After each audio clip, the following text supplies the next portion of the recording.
Hello everybody. I just want to first of all offer my condolences to everyone that has family or friends that they're worried about, that they know have passed away due to the Haiti earthquake.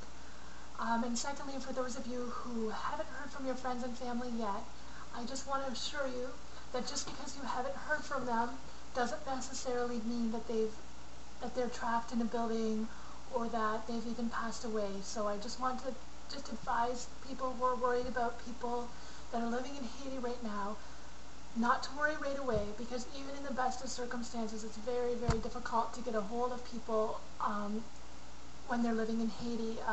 I was there in 2002 until 2003, and often the rural villages do not have any access to telephones. You have to drive to get to them, to a working telephone, and in all this, Port-au-Prince was the main place that had infrastructure, and if the earthquake went right through there and destroyed some of the main phone towers, of course people's cell phones won't be working. So just don't panic yet if you haven't heard from your loved ones, because the Canadian Embassy, the American Embassy, people don't have the time right now to be, checking and seeing if the people that have been reported missing are in fact not at their residences. So just hold your calm. That's my word of reassurance. And secondly, I just want to reassure Haiti that we haven't forgotten you, and that we are remembering you right now, and we really, as the world is really responding to this crisis. And let me say that as well in Creole. Pour toute paysanne dans le pays Haïti, pour toute haïtienne yo, commencer avec nous kounya, moi connais tragédie ça, tellement difficile, mais ma petite ça que tout le monde yo net attendait à écouter ça qui arrivait en Haïti kounya, et pensez-nous que nous, c'est avec nous kounya, nous vraiment pensons avec tout ça nous t'ai perdu, et n'a fait tout possible pour nous faire un avenir plus bien pour Haïtiens yo.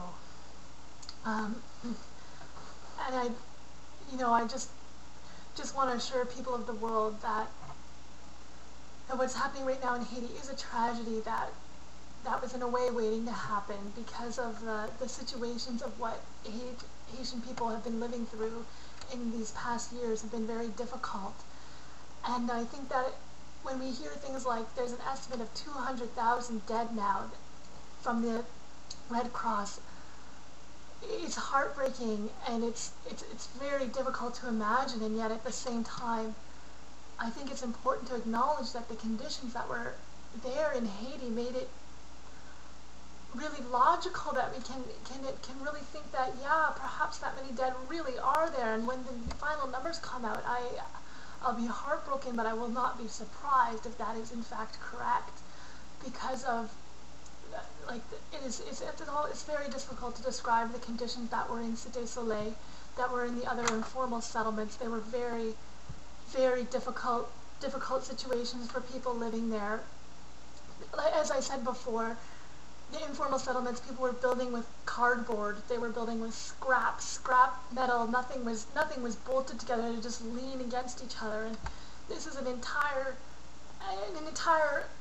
biggest part of the city was like this. And if you look at the maps and you see where it was most affected from the earthquake, what you'll also notice is that down near the shore there are also the poorest parts of Port-au-Prince, and that's why there's such a huge death toll from this, because the poorest parts were both directly hit from the earthquake, and secondly, they're going to be hardest hit because they're just standing on nothing. When I was there, I saw houses that had fallen down ravines.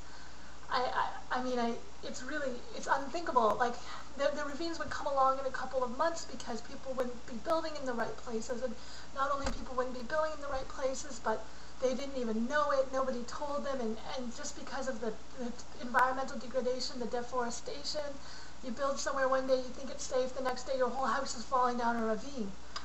So with those kinds of conditions, it's really easy to imagine, I think, that an earthquake comes around and it just has such a devastating effect on the country. And for that reason, the world, should really know that this was a disaster waiting to happen, and also that I think it's really almost our obligation as the world to respond to this, to help the people of Haiti, to help them rebuild their society, because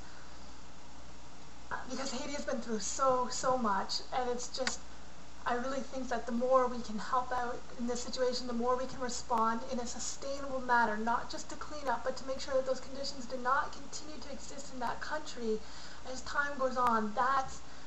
That's what our obligation is, because otherwise, if we just clean up after this and just let these things continue to happen, it can just so easily happen again that another disaster comes along and wipes out half the city again. So I think that we need to acknowledge that it's not just the short-term cleanup, although that's really important, getting people medical care. It's also the long-term, making sure that there will never be a slum like that in Haiti again. That would be the best thing that we could do as the world to respond to this situation.